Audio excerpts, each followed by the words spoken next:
those that tasted the bite of his sword named him. The Art of War by Sun Tzu, translated by Lionel Giles. Part 1. Laying Plans. Sun Tzu said, "The art of war is of vital importance to the state. It is a matter of life and death, a road either to safety or to ruin. Hence it is a subject of inquiry which can on no account be neglected. The art of war, then, is governed by 5 constant factors, to be taken into account in one's deliberations when seeking to determine the conditions obtaining in the field. These are 1. The moral law, 2. Heaven, 3. Earth, 4. The commander, 5. Method and discipline.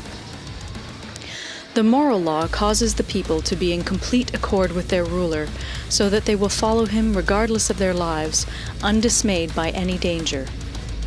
Heaven signifies night and day, cold and heat, times and seasons. Earth comprises distances, great and small, danger and security, open ground and narrow passes, the chances of life and death. The commander stands for the virtues of wisdom, sincerity, benevolence, courage, and strictness.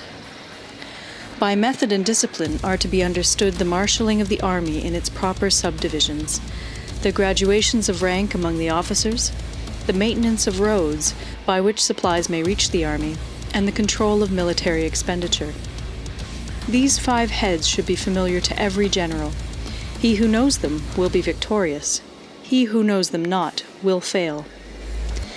Therefore, in your deliberations, when seeking to determine the military conditions, let them be made the basis of a comparison in this wise. 1. Which of the 2 sovereigns is imbued with the moral law? 2. Which of the 2 generals has most ability? 3. With whom lie the advantages derived from heaven and earth? 4. On which side is discipline most rigorously enforced? 5. Which army is stronger? 6. On which side are officers and men more highly trained? 7. In which army is there the greater constancy both in reward and punishment? By means of these 7 considerations I can forecast victory or defeat. The general that hearkens to my counsel and acts upon it will conquer. Let such a one be retained in command. The general that hearkens not to my counsel nor acts upon it will suffer defeat. Let such a one be dismissed. While heeding the profit of my counsel, avail yourself also of any helpful circumstances over and beyond the ordinary rules. According as circumstances are favorable, one should modify one's plans. All warfare is based on deception. Hence, when able to attack, we must seem unable. When using our forces, we must seem inactive. When we are near, we must make the enemy believe we are far away. When far away, we must make him believe we are near. Hold out baits to entice the enemy, feign disorder, and crush him. If he is secure at all points, be prepared for him. If he is in superior strength, evade him. If your opponent is of choleric temper, seek to irritate him. Pretend to be weak, that he may grow arrogant. If he is taking his ease, give him no rest. If his forces are united, separate them. Attack him where he is unprepared. Appear where you are not expected. These military devices, leading to victory, must not be divulged beforehand. Now the general who wins a battle makes many calculations in his temple ere the battle is fought. The general who loses a battle makes but few calculations beforehand. Thus do many calculations lead to victory, and few calculations to defeat. How much more no calculation at all? It is by attention to this point that I can foresee who is likely to win or lose. Part 2. Waging War. Sun Tzu said, "In the operations of war, where there are in the field 1,000 swift chariots, as many heavy chariots, and 100,000 mail-clad soldiers, with provisions enough to carry them 1,000 li, the expenditure at home and at the front, including entertainment of guests, small items such as glue and paint, and some spent on chariots and armor, will reach the total of 1,000 ounces of silver per day. Such is the cost of raising an army of 100,000 men. When you engage in actual fighting, if victory is long in coming, then men's weapons will grow dull and their ardor will be damped. If you lay siege to a town, you will exhaust your strength. Again, if the campaign is protracted, the resources of the state will not be equal to the strain. Now, when your weapons are dulled, your ardor damped, your strength exhausted, and your treasure spent, other chieftains will spring up to take advantage of your extremity. Then no man, however wise, will be able to avert the consequences that must ensue.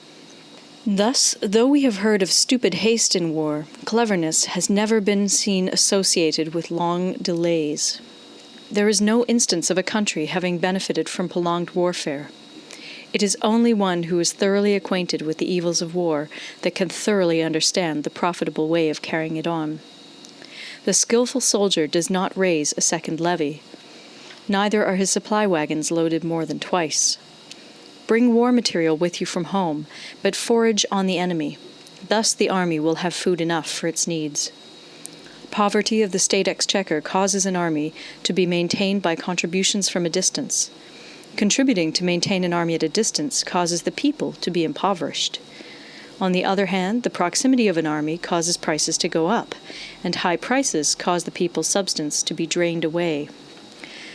When their substance is drained away, the peasantry will be afflicted by heavy exactions. With this loss of substance and exhaustion of strength, the homes of the people will be stripped bare, and 3/10 of their income will be dissipated, while government expenses for broken chariots, worn-out horses, breastplates and helmets, bows and arrows, spears and shields, protective mantles, draft oxen, and heavy wagons will amount to 4/10 of its total revenue. Hence, a wise general makes a point of foraging on the enemy. 1 cartload of the enemy's provisions is equivalent to 20 of one's own, and likewise a single picul of his provender is equivalent to 20 from one's own store. Now, in order to kill the enemy, our men must be roused to anger. That there may be advantage from defeating the enemy, they must have their rewards. Therefore, in chariot fighting, when 10 or more chariots have been taken, those should be rewarded who took the first. Our own flags should be substituted for those of the enemy, and their chariots mingled and used in conjunction with ours. The captured soldiers should be kindly treated and kept. This is called using the conquered foe to augment one's own strength. In war, then, let your great object be victory, not lengthy campaigns. Thus it may be known that the leader of armies is the arbiter of the people's fate, the man on whom it depends whether the nation shall be in peace or in peril. Part 3. Attack by Stratagem.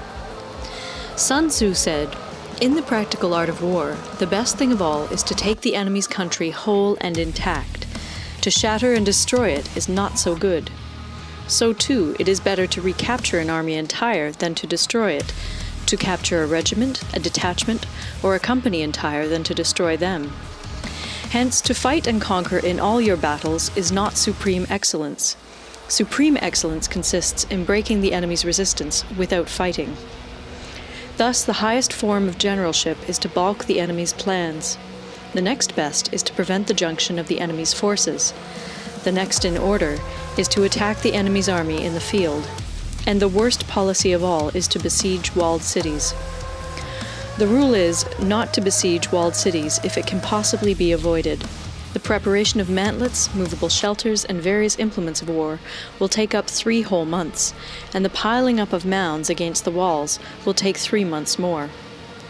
The general, unable to control his irritation, will launch his men to the assault like swarming ants, with the result that 1/3 of his men are slain, while the town still remains untaken. Such are the disastrous effects of a siege. Therefore, the skillful leader subdues the enemy's troops without any fighting. He captures their cities without laying siege to them. He overthrows their kingdom without lengthy operations in the field. With his forces intact, he will dispute the mastery of the empire, and thus, without losing a man, his triumph will be complete. This is the method of attacking by stratagem.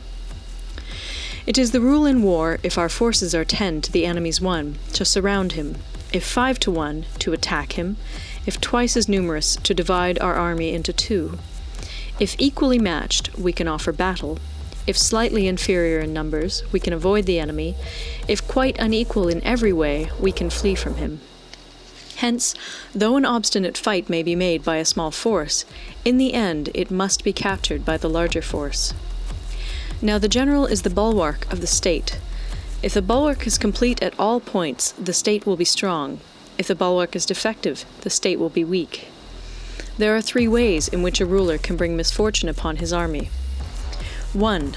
By commanding the army to advance or to retreat, being ignorant of the fact that it cannot obey. This is called hobbling the army. 2. By attempting to govern an army in the same way as he administers a kingdom, being ignorant of the conditions which obtain in an army. This causes restlessness in the soldiers' minds. 3. By employing the officers of his army without discrimination through ignorance of the military principle of adaptation to circumstances. This shakes the confidence of the soldiers. But when the army is restless and distrustful, trouble is sure to come from the other feudal princes. This is simply bringing anarchy into the army and flinging victory away. Thus, we may know that there are 5 essentials for victory. 1. He will win who knows when to fight and when not to fight. 2. He will win who knows how to handle both superior and inferior forces. 3. He will win whose army is animated by the same spirit throughout all its ranks. 4. He will win who, prepared himself, waits to take the enemy unprepared. 5. He will win who has military capacity and is not interfered with by the sovereign. Hence the saying, if you know the enemy and know yourself, you need not fear the result of 100 battles. If you know yourself, but not the enemy, for every victory gained, you will also suffer a defeat. If you know neither the enemy nor yourself, you will succumb in every battle. Part 4. Tactical Dispositions. Sun Tzu said, "The good fighters of old first put themselves beyond the possibility of defeat, and then waited for an opportunity of defeating the enemy. To secure ourselves against defeat lies in our own hands, but the opportunity of defeating the enemy is provided by the enemy himself. Thus, the good fighter is able to secure himself against defeat, but cannot make certain of defeating the enemy. Hence the saying, one may know how to conquer without being able to do it." Security against defeat implies defensive tactics. Ability to defeat the enemy means taking the offensive. Standing on the defensive indicates insufficient strength. Attacking, a superabundance of strength.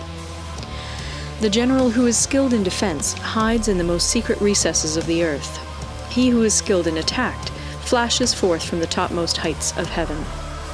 Thus, on the one hand, we have ability to protect ourselves, on the other, a victory that is complete.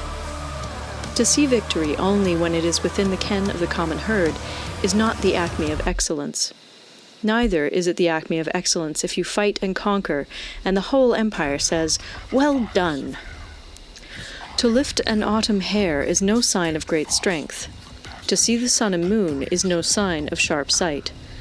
To hear the noise of thunder is no sign of a quick ear. What the ancients called a clever fighter is one who not only wins, but excels in winning with ease. Hence, his victories bring him neither reputation for wisdom nor credit for courage. He wins his battles by making no mistakes. Making no mistakes is what establishes the certainty of victory, for it means conquering an enemy that is already defeated. Hence, the skillful fighter puts himself into a position which makes defeat impossible, and does not miss the moment for defeating the enemy. Thus it is that in war the victorious strategist only seeks battle after the victory has been won, whereas he who is destined to defeat first fights and afterwards looks for victory. The consummate leader cultivates the moral law and strictly adheres to method and discipline. Thus it is in his power to control success. In respect of military method we have, firstly, measurement, secondly, estimation of quantity, thirdly, calculation, fourthly, balancing of chances, fifthly, victory. Measurement owes its existence to earth, estimation of quantity to measurement, calculation to estimation of quantity, balancing of chances to calculation, and victory to balancing of chances. A victorious army opposed to a routed one is as a pound's weight placed in the scale against a single grain. The onrush of a conquering force is like the bursting of pent-up waters into a chasm 1,000 fathoms deep. Part 5. Energy. Sun Tzu said, "The control of a large force is the same principle as the control of a few men. It is merely a question of dividing up their numbers." Fighting with a large army under your command is nowise different from fighting with a small one. It is merely a question of instituting signs and signals. To ensure that your whole host may withstand the brunt of the enemy's attack and remain unshaken, this is effected by maneuvers direct and indirect. That the impact of your army may be like a grindstone dashed against an egg, this is effected by the science of weak points and strong. In all fighting, the direct method may be used for joining battle, but indirect methods will be needed in order to secure victory. Indirect tactics, efficiently applied, are inexhaustible as heaven and earth, unending as the flow of rivers and streams. Like the sun and moon, they end but to begin anew. Like the 4 seasons, they pass away to return once more. There are not more than 5 musical notes, yet the combinations of these 5 give rise to more melodies than can ever be heard. There are not more than 5 primary colors, blue, yellow, red, white, and black, yet in combination they produce more hues than can ever be seen. There are not more than 5 cardinal tastes, sour, acrid, salt, sweet, bitter, yet combinations of them yield more flavors than can ever be tasted. In battle, there are not more than 2 methods of attack, the direct and the indirect, yet these 2 in combination give rise to an endless series of maneuvers. The direct and the indirect lead on to each other in turn. It is like moving in a circle. You never come to an end. Who can exhaust the possibilities of their combination? The onset of troops is like the rush of a torrent which will even roll stones along in its course. The quality of decision is like the well-timed swoop of a falcon, which enables it to strike and destroy its victim. Therefore, the good fighter will be terrible in his onset and prompt in his decision. Energy may be likened to the bending of a crossbow, decision to the releasing of a trigger. Amid the turmoil and tumult of battle, there may be seeming disorder, and yet no real disorder at all. Amid confusion and chaos, your array may be without head or tail, yet it will be proof against defeat. Simulated disorder postulates perfect discipline. Simulated fear postulates courage. Simulated weakness postulates strength. Hiding order beneath the cloak of disorder is simply a question of subdivision. Concealing courage under their show of timidity presupposes a fund of latent energy. Masking strength with weakness is to be effected by tactical dispositions.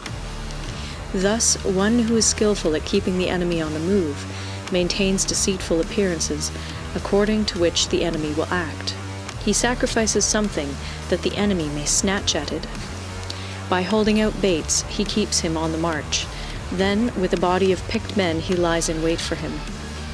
The clever combatant looks to the effect of combined energy, and does not require too much from individuals. Hence his ability to pick out the right men and utilize combined energy. When he utilizes combined energy, his fighting men become as it were like unto rolling logs or stones, for it is the nature of a log or stone to remain motionless on level ground, and to move when on a slope. If four-cornered, to come to a standstill, but if round-shaped, to go rolling down.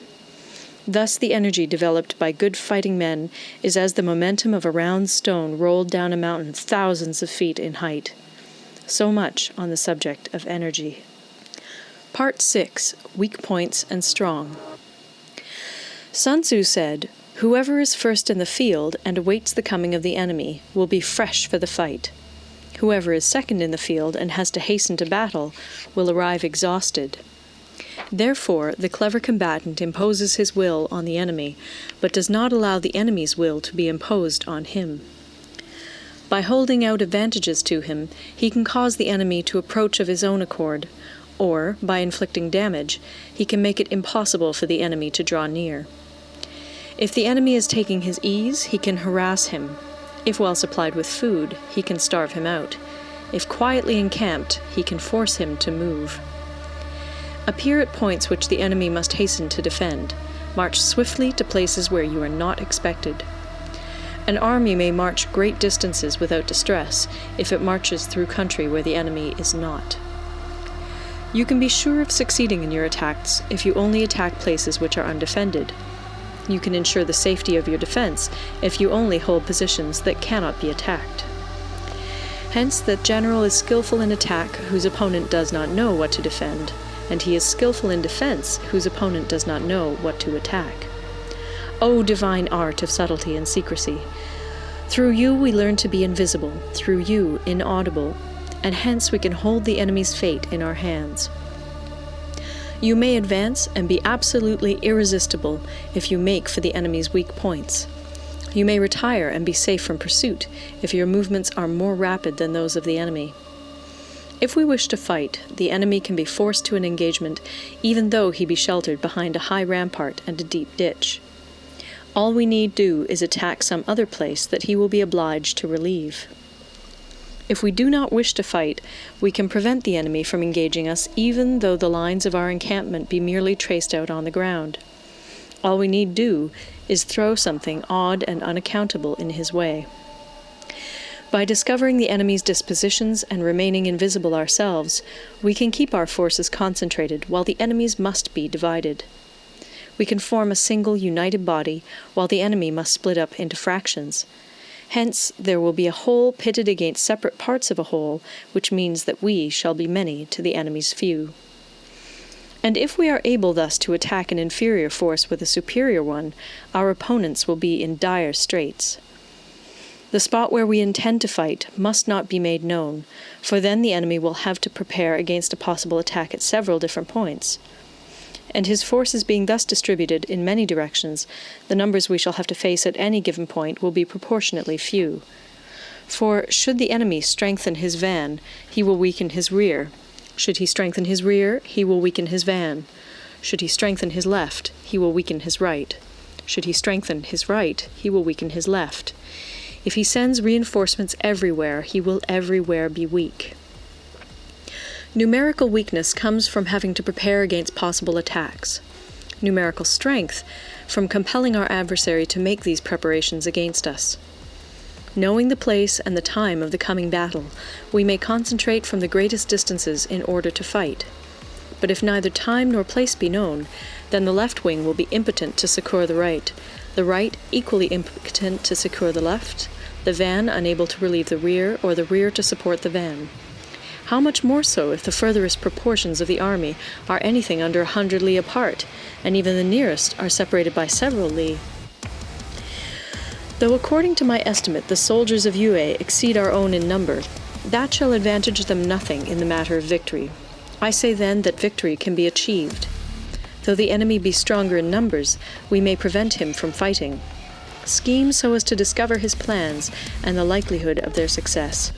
Rouse him and learn the principle of his activity or inactivity. Force him to reveal himself so as to find out his vulnerable spots. Carefully compare the opposing army with your own, so that you may know where strength is superabundant and where it is deficient. In making tactical dispositions, the highest pitch you can attain is to conceal them. Conceal your dispositions, and you will be safe from the prying of the subtlest spies, from the machinations of the wisest brains. How victory may be produced for them out of the enemy's own tactics, that is what the multitude cannot comprehend. All men can see the tactics whereby I conquer, but what none can see is the strategy out of which victory is evolved. Do not repeat the tactics which have gained you one victory, but let your methods be regulated by the infinite variety of circumstances. Military tactics are like unto water, for water in its natural course runs away from high places and hastens downwards. So in war, the way is to avoid what is strong and to strike at what is weak. Water shapes its course according to the nature of the ground over which it flows. The soldier works out his victory in relation to the foe whom he is facing. Therefore, just as water retains no constant shape, in warfare there are no constant conditions. He who can modify his tactics in relation to his opponent and thereby succeed in winning may be called a heaven-born captain.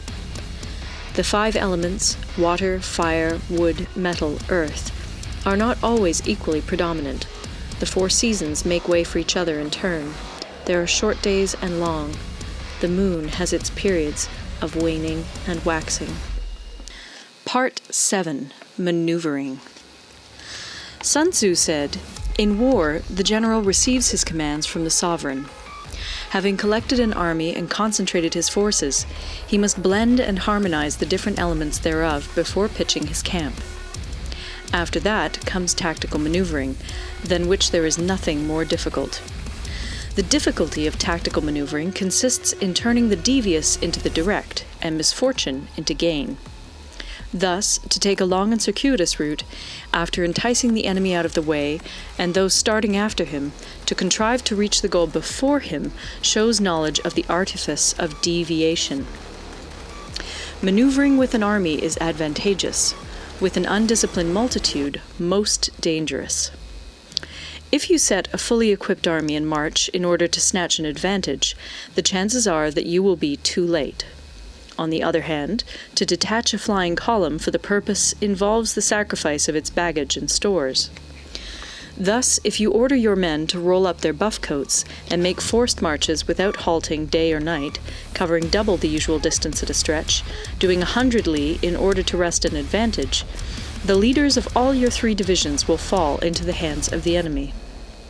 The stronger men will be in front, the jaded ones will fall behind, and on this plan only 1/10 of your army will reach its destination. If you march 50 li in order to outmaneuver the enemy, you will lose the leader of your 1st division, and only half your force will reach the goal. If you march 30 li with the same object, 2/3 of your army will arrive. We may take it then that an army without its baggage train is lost. Without provisions, it is lost. Without bases of supply, it is lost. We cannot enter into alliances until we are acquainted with the designs of our neighbors. We are not fit to lead an army on the march unless we are familiar with the face of the country, its mountains and forests, its pitfalls and precipices, its marshes and swamps. We shall be unable to turn natural advantage to account unless we make use of local guides. In war, practice dissimulation and you will succeed. Whether to concentrate or to divide your troops must be decided by circumstances. Let your rapidity be that of the wind, your compactness that of the forest. In raiding and plundering be like fire, in immovability like a mountain. Let your plans be dark, and impenetrable as night, and when you move, fall like a thunderbolt. When you plunder a countryside, let the spoil be divided amongst your men. When you capture new territory, cut it up into allotments for the benefit of the soldiery. Ponder and deliberate before you make a move. He will conquer who has learnt the artifice of deviation. Such is the art of maneuvering. The Book of Army Management says, "On the field of battle, the spoken word does not carry far enough. Hence the institution of gongs and drums. Nor can ordinary objects be seen clearly enough. Hence the institution of banners and flags. Gongs and drums, banners and flags are means whereby the ears and eyes of the host may be focused on one particular point. The host thus forming a single united body, it is impossible either for the brave to advance alone, or for the cowardly to retreat alone. This is the art of handling large masses of men. In night fighting, then, make much use of signal flyers and drums, and in fighting by day, of flags and banners, as a means of influencing the ears and eyes of your army. A whole army may be robbed of its spirit. A commander-in-chief may be robbed of his presence of mind. Now, a soldier's spirit is keenest in the morning. By noonday it has begun to flag, and in the evening his mind is bent only on returning to camp. A clever general, therefore, avoids an army when its spirit is keen, but attacks it when it is sluggish and inclined to return. This is the art of studying moods. Disciplined and calm, to await the appearance of disorder and hubbub amongst the enemy. This is the art of retaining self-possession. To be near the goal while the enemy is still far from it, to wait at ease while the enemy is toiling and struggling, to be well fed while the enemy is famished. This is the art of husbanding one's strength. to refrain from intercepting an enemy whose banners are in perfect order, to refrain from attacking an army drawn up in calm and confident array. This is the art of studying circumstances. It is a military axiom not to advance uphill against the enemy, nor to oppose him when he comes downhill. Do not pursue an enemy who simulates flight. Do not attack soldiers whose temper is keen. Do not swallow bait offered by the enemy. Do not interfere with an army that is returning home. When you surround an army, leave an outlet free. Do not press a desperate foe too hard. Such is the art of warfare. Part 8. Variation in Tactics. Sun Tzu said, "In war, the general receives his commands from the sovereign, collects his army, and concentrates his forces. When in difficult country, do not encamp. In country where high roads intersect, join hands with your allies. Do not linger in dangerously isolated positions. In hemmed-in situations, you must resort to stratagem. In desperate position, you must fight. There are roads which must not be followed, armies which must not be attacked, towns which must not be besieged, positions which must not be contested, commands of the sovereign which must not be obeyed."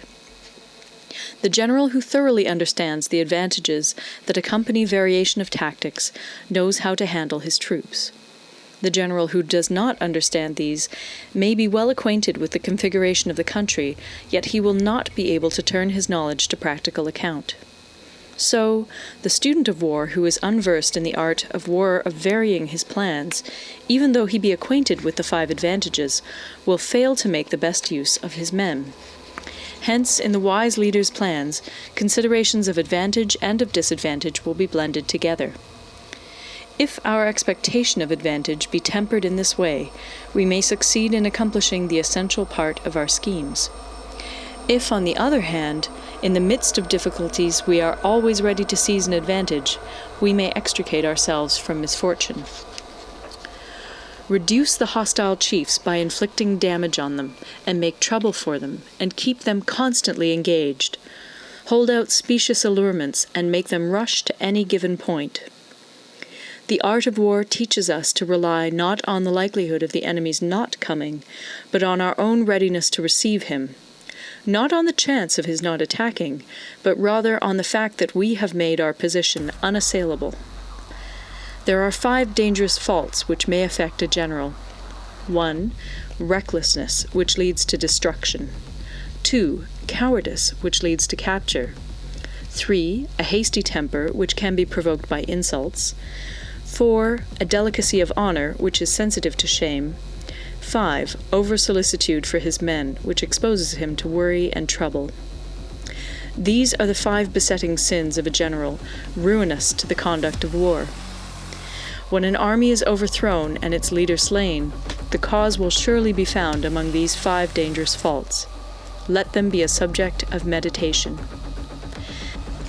Part 9. The Army on the March. Sun Tzu said, "We come now to the question of encamping the army and observing signs of the enemy. Pass quickly over mountains and keep in the neighborhood of valleys. Camp in high places facing the sun. Do not climb heights in order to fight." So much for mountain warfare. After crossing a river, you should get far away from it. When an invading force crosses a river in its onward march, do not advance to meet it in midstream.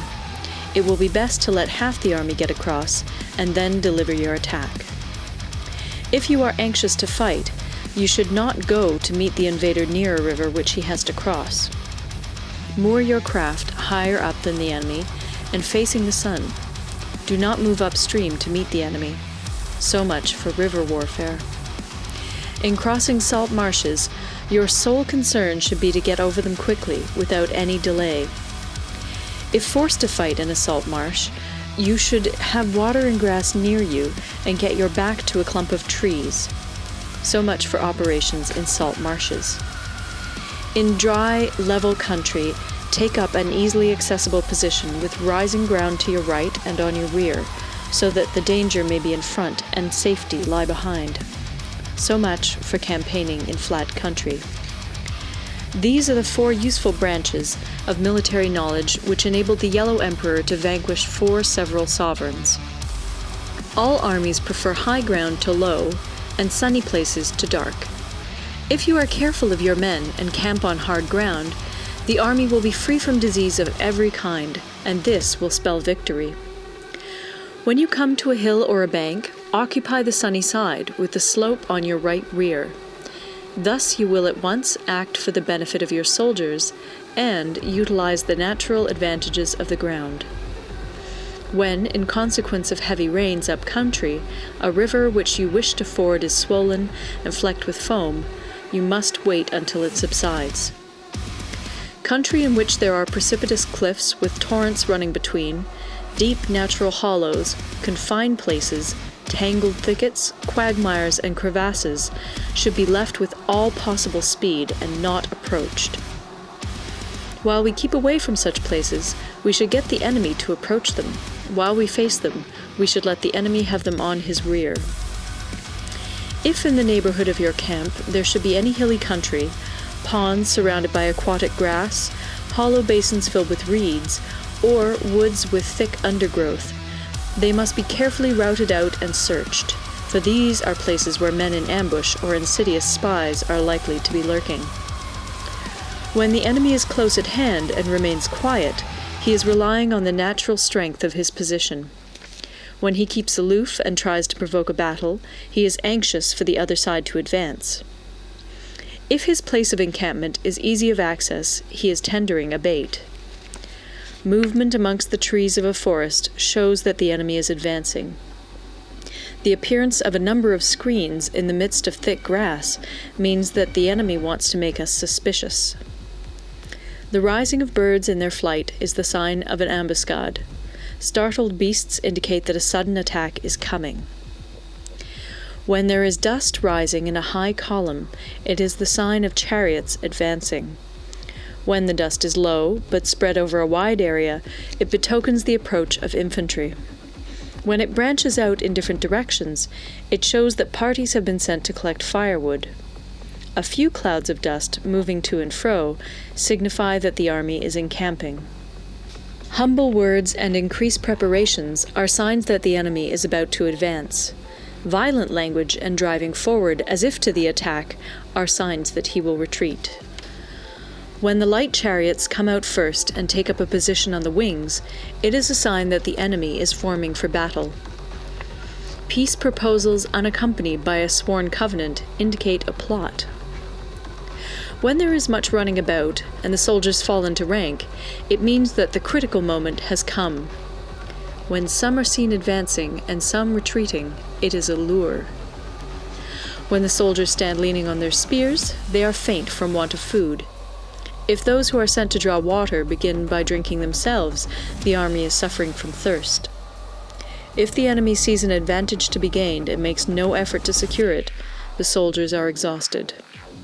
If birds gather on any spot, it is unoccupied. Clamor by night betokens nervousness. If there is a disturbance in the camp, the general's authority is weak. If the banners and flags are shifted about, sedition is afoot. If the officers are angry, it means that the men are weary.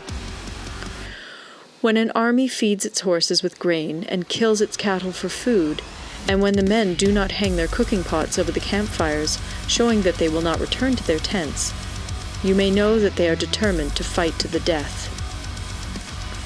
The sight of men whispering together in small knots, or speaking in subdued tones, points to disaffection amongst the rank and file. Too frequent rewards signify that the enemy is at the end of his resources. Too many punishments betray a condition of dire distress.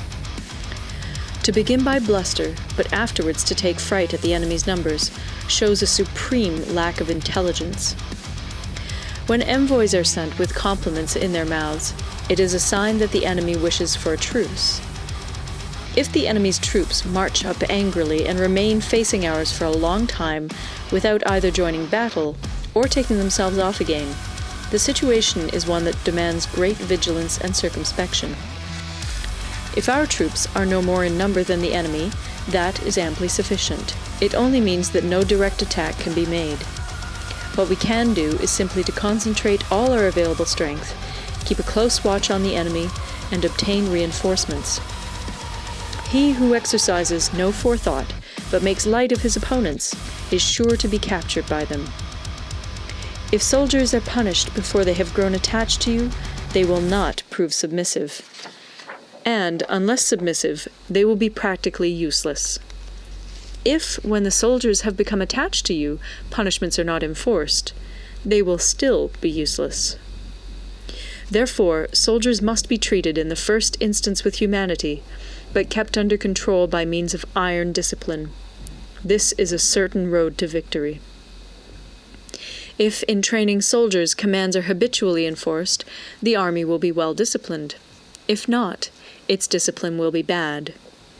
If a general shows confidence in his men, but always insists on his orders being obeyed, the gain will be mutual. Part 10. Terrain.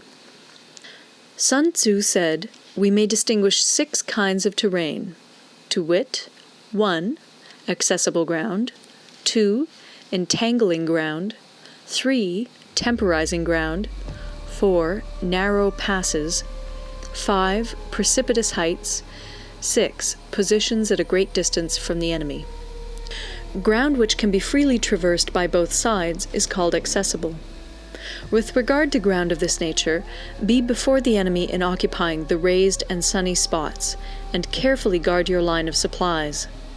Then you will be able to fight with advantage. Ground which can be abandoned but is hard to reoccupy is called entangling. From a position of this sort, if the enemy is unprepared, you may sally forth and defeat him. But if the enemy is prepared for your coming, and you fail to defeat him, then, return being impossible, disaster will ensue. When the position is such that neither side will gain by making the first move, it is called temporizing ground. In a position of this sort, even though the enemy should offer us an attractive bait, it will be advisable not to stir forth, but rather to retreat, thus enticing the enemy in his turn. Then, when part of his army has come out, we may deliver our attack with advantage. With regard to narrow passes, if you can occupy them first, let them be strongly garrisoned and await the advent of the enemy. Should the army forestall you in occupying a pass, do not go after him if the pass is fully garrisoned, but only if it is weakly garrisoned. With regard to precipitous heights, if you are beforehand with your adversary, you should occupy the raised and sunny spots, and there wait for him to come up. If the enemy has occupied them before you, do not follow him, but retreat, and try to entice him away. If you are situated at a great distance from the enemy, and the strength of the two armies is equal, it is not easy to provoke a battle, and fighting will be to your disadvantage. These 6 are the principles connected with earth. The general who's attained a responsible post must be careful to study them. Now, an army is exposed to 6 several calamities, not arising from natural causes, but from faults for which the general is responsible. These are 1. Flight, 2. Insubordination, 3. Collapse, 4. Ruin, 5. Disorganization, 6. Rout. Other conditions being equal, if one force is hurled against another 10 times its size, the result will be the flight of the former. When the common soldiers are too strong and their officers too weak, the result is insubordination. When the officers are too strong and the common soldiers too weak, the result is collapse. When the higher officers are angry and insubordinate, and on meeting the enemy give battle on their own account from a feeling of resentment, before the commander-in-chief can tell whether or not he is in a position to fight, the result is ruin. When the general is weak and without authority, when his orders are not clear and distinct, when there are no fixed duties assigned to officers and men, and the ranks are formed in a slovenly, haphazard manner, the result is utter disorganization. When a general, unable to estimate the enemy's strength, allows an inferior force to engage a larger one, or hurls a weak detachment against a powerful one, and neglects to place picked soldiers in the front rank, the result must be rout. These are 6 ways of courting defeat, which must be carefully noted by the general who has attained a responsible post. The natural formation of the country is the soldier's best ally, but a power of estimating the adversary, of controlling the forces of victory, and of shrewdly calculating difficulties, dangers, and distances, constitutes the test of a great general. He who knows these things, and in fighting puts his knowledge into practice, will win his battles. He who knows them not, nor practices them, will surely be defeated. If fighting is sure to result in victory, then you must fight, even though the ruler forbid it. If fighting will not result in victory, then you must not fight, even at the ruler's bidding. The general who advances without coveting fame, and retreats without fearing disgrace, whose only thought is to protect his country and do good service for his sovereign, is the jewel of the kingdom. Regard your soldiers as your children, and they will follow you into the deepest valleys. Look upon them as your own beloved sons, and they will stand by you even unto death.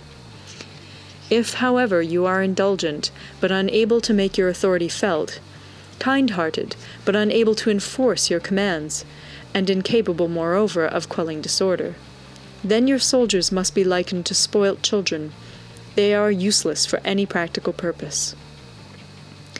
If we know that our own men are in a condition to attack, but are unaware that the enemy is not open to attack, we have gone only halfway towards victory. If we know that the enemy is open to attack, but are unaware that our own men are not in a condition to attack, we have gone only halfway towards victory.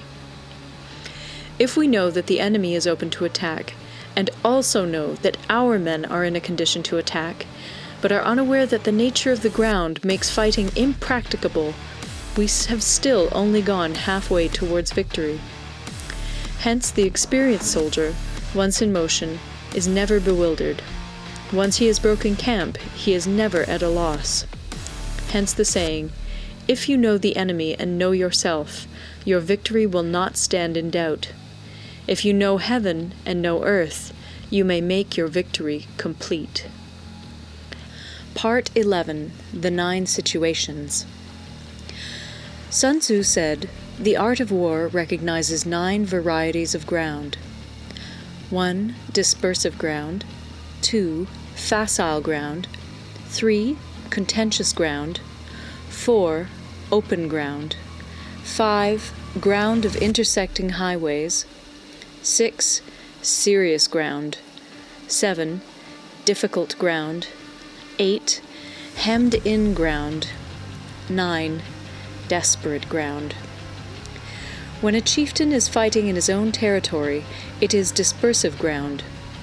When he has penetrated into hostile territory, but to no great distance, it is facile ground. Ground the possession of which imports great advantage to either side is contentious ground. Ground on which each side has liberty of movement is open ground. Ground which forms the key to 3 contiguous states, so that he who occupies it first has most of the empire at his command, is a ground of intersecting highways. When an army has penetrated into the heart of a hostile country, leaving a number of fortified cities in its rear, it is serious ground. Mountain forests, rugged steeps, marshes, and fens, all country that is hard to traverse. This is difficult ground. Ground which is reached through narrow gorges, and from which we can only retire by tortuous paths, so that a small number of the enemy would suffice to crush a large body of our men. This is hemmed-in ground. Ground on which we can only be saved from destruction by fighting without delay is desperate ground. On dispersive ground, therefore, fight not. On facile ground, halt not. On contentious ground, attack not. On open ground, do not try to block the enemy's way. On the ground of intersecting highways, join hands with your allies. On serious ground, gather in plunder. In difficult ground, keep steadily on the march. On hemmed-in ground, resort to stratagem. On desperate ground, fight. Those who were called skillful leaders of old knew how to drive a wedge between the enemy's front and rear, to prevent cooperation between his large and small divisions, to hinder the good troops from rescuing the bad, the officers from rallying their men. When the enemy's men were united, they managed to keep them in disorder. When it was to their advantage, they made a forward move. When otherwise, they stopped still. If asked how to cope with a great host of the enemy in orderly array, and on the point of marching to the attack, I should say, begin by seizing something which your opponent holds dear. Then he will be amenable to your will. Rapidity is the essence of war. Take advantage of the enemy's unreadiness. Make your way by unexpected routes, and attack unguarded spots. The following are the principles to be observed by an invading force. The further you penetrate into a country, the greater will be the solidarity of your troops, and thus the defenders will not prevail against you. Make forays in fertile country in order to supply your army with food. Carefully study the well-being of your men, and do not overtax them. Concentrate your energy and hoard your strength. Keep your army continually on the move, and devise unfathomable plans. Throw your soldiers into positions whence there is no escape, and they will prefer death to flight. If they will face death, there is nothing they may not achieve. Officers and men alike will put forth their uttermost strength. Soldiers, when in desperate straits, lose the sense of fear. If there is no place of refuge, they will stand firm. If they are in hostile country, they will show a stubborn front. If there is no help for it, they will fight hard. Thus, without waiting to be marshaled, the soldiers will be constantly on the qui-vive. Without waiting to be asked, they will do your will. Without restrictions, they will be faithful. Without giving orders, they can be trusted. Prohibit the taking of omens, and do away with superstitious doubts. Then, until death itself comes, no calamity need be feared. If our soldiers are not overburdened with money, it is not because they have a distaste for riches. If their lives are not unduly long, it is not because they are disinclined to longevity. On the day they are ordered out to battle, your soldiers may weep, those sitting up bedewing their garments, and those lying down, letting the tears run down their cheeks. But let them once be brought to bay, and they will display the courage of a Chu or a Kui. The skillful tactician may be likened to the Shuai-jan. Now, the Shuai-jan is a snake that is found in the Ch'ung Mountains. Strike at its head, and you will be attacked by its tail. Strike at its tail, and you will be attacked by its head. Strike at the middle, and you will be attacked by head and tail both. Asked if an army can be made to imitate the Shuai-jan, I should answer yes. For the men of Wu and the men of Yue are enemies. Yet if they are crossing a river in the same boat and are caught by a storm, they will come to each other's assistance, just as the left hand helps the right. Hence, it is not enough to put one's trust in the tethering of horses and the burying of chariot wheels in the ground. The principle on which to manage an army is to set up one standard of courage, which all must reach. How to make the best of both strong and weak, that is a question involving the proper use of ground. Thus, the skillful general conducts his army just as though he were leading a single man, willy-nilly, by the hand. It is the business of a general to be quiet, and thus ensure secrecy, upright and just, and thus maintain order. He must be able to mystify his officers and men by false reports and appearances, and thus keep them in total ignorance. By altering his arrangements and changing his plans, he keeps the enemy without definite knowledge. By shifting his camp and taking circuitous routes, he prevents the enemy from anticipating his purpose. At the critical moment, the leader of an army acts like one who has climbed up a height and then kicks away the ladder behind him. He carries his men deep into hostile territory before he shows his hand. He burns his boats and breaks his cooking pots.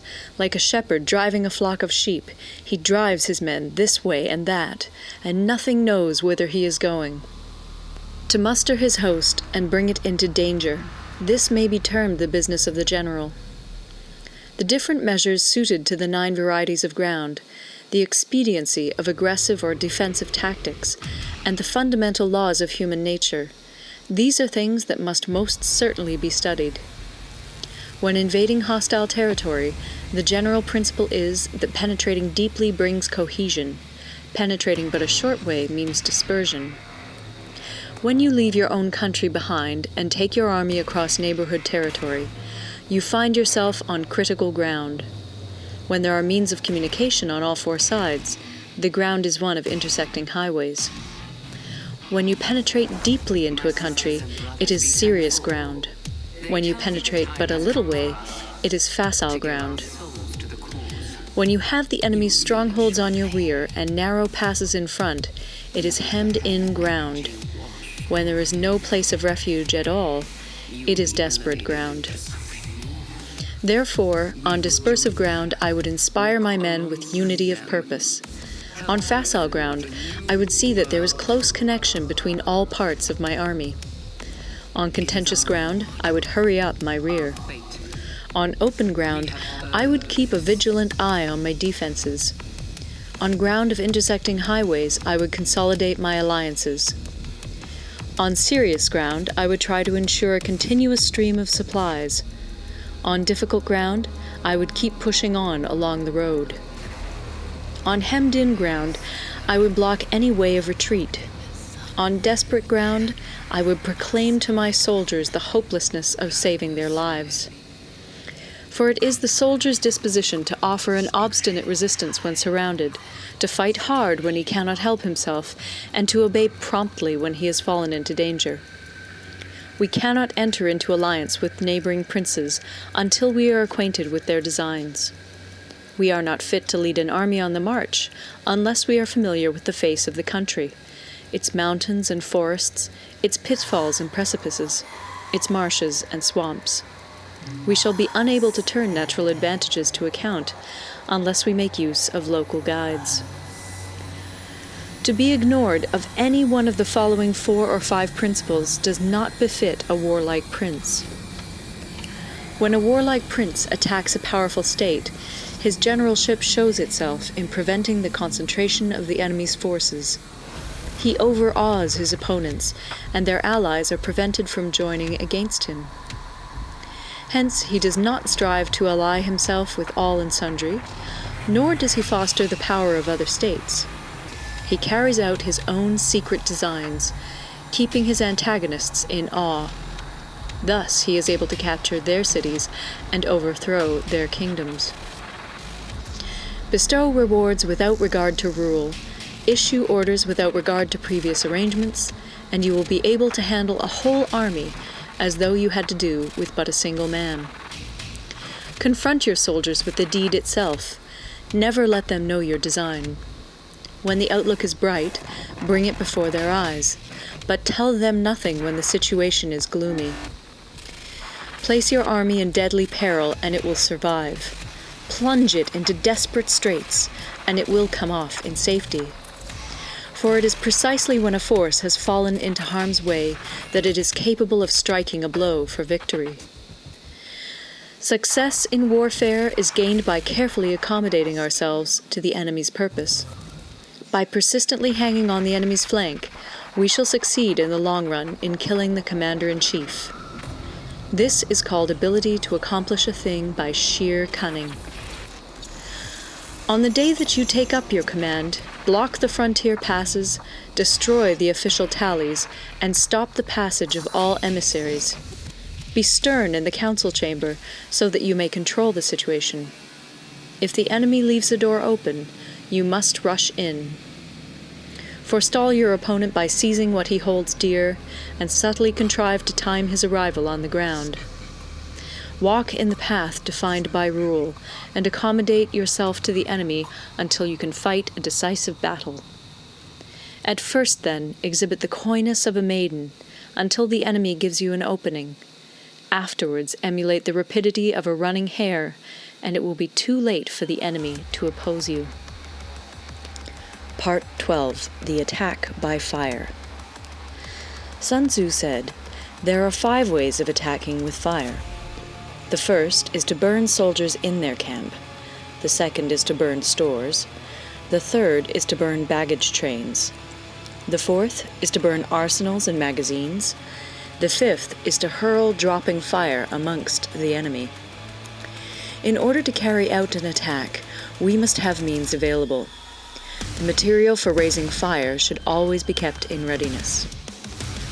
There is a proper season for making attacks with fire, and special days for starting a conflagration. The proper season is when the weather is very dry. The special days are those when the moon is in the constellations of the Sieve, the Wall, the Wing, or the Crossbar, for these 4 are all days of rising wind. In attacking with fire, one should be prepared to meet 5 possible developments. 1. When fire breaks out inside to enemy's camp, respond at once with an attack from without. 2. If there is an outbreak of fire, but the enemy's soldiers remain quiet, bide your time and do not attack. 3. When the force of the flames has reached its height, follow it up with an attack, if that is practicable. If not, stay where you are. 4. If it is possible to make an assault with fire from without, do not wait for it to break out within, but deliver your attack at a favorable moment. 5. When you start a fire, be to windward of it. Do not attack from the leeward. A wind that rises in the daytime lasts long, but a night breeze soon falls. In every army, the 5 developments connected with fire must be known, the movements of the stars calculated, and a watch kept for the proper days. Hence, those who use fire as an aid to the attack show intelligence. Those who use water as an aid to the attack gain an accession of strength. By means of water, an enemy may be intercepted, but not robbed of all his belongings. Unhappy is the fate of one who tries to win his battles and succeed in his attacks without cultivating the spirit of enterprise, for the result is a waste of time and general stagnation. Hence the saying, the enlightened ruler lays his plans well ahead. The good general cultivates his resources. Move not unless you see an advantage. Use not your troops unless there is something to be gained. Fight not unless the position is critical. No ruler should put troops into the field merely to gratify his own spleen. No general should fight a battle simply out of pique. If it is to your advantage, make a forward move. If not, stay where you are. Anger may in time change to gladness. Vexation may be succeeded by content. But a kingdom that has once been destroyed can never come again into being, nor can the dead ever be brought back to life. Hence the enlightened ruler is heedful, and the good general full of caution. This is the way to keep a country at peace and an army intact. Part 13. The Use of Spies. Sun Tzu said, "Raising a host of 100,000 men and marching them great distances entails heavy loss on the people and a drain on the resources of the state. The daily expenditure will amount to 1,000 ounces of silver. There will be commotion at home and abroad, and men will drop down exhausted on the highways. As many as 700,000 families will be impeded in their labor. Hostile armies may feast each other for years, striving for the victory which is decided in a single day. This being so, to remain in ignorance of the enemy's conditions simply because one grudges the outlay of 100 ounces of silver in honors and emoluments is the height of inhumanity. One who acts thus is no leader of men, no present help to his sovereign, no master of victory. Thus, what enables the wise sovereign and the good general to strike and conquer and achieve things beyond the reach of ordinary men is foreknowledge. Now, this foreknowledge cannot be elicited from spirits. It cannot be obtained inductively from experience, nor by any deductive calculation. Knowledge of the enemy's dispositions can only be obtained from other men. Hence the use of spies, of whom there are 5 classes. 1. Local spies. 2. Inward spies. 3. Converted spies. 4. doomed spies. 5. Surviving spies. When these 5 kinds of spy are all at work, none can discover the secret system. This is called divine manipulation of the threads. It is the sovereign's most precious faculty. Having local spies means employing the services of the inhabitants of a district. Having inward spies, making use of officials of the enemy. Having converted spies, getting hold of the enemy's spies and using them for our own purposes.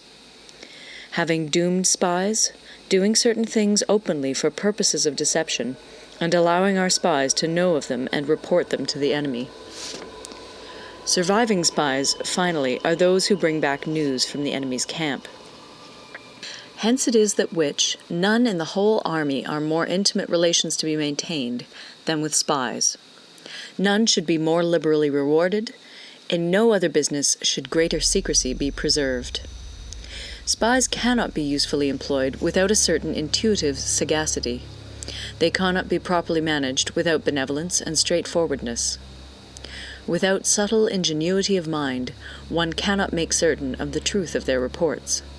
Be subtle, and use your spies for every kind of business.